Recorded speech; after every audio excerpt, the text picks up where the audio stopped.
This is a 1980 Honda. I didn't even expect anything would happen, but it still turns over.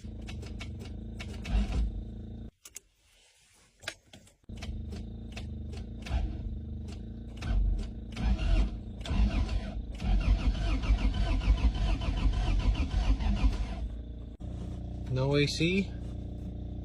Huh.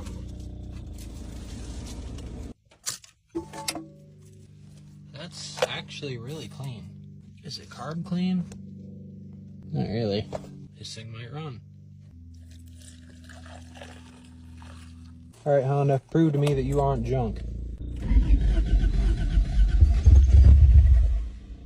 Okay, that's impressive. I literally bent the header panel just to get that hood open, and it just fires up.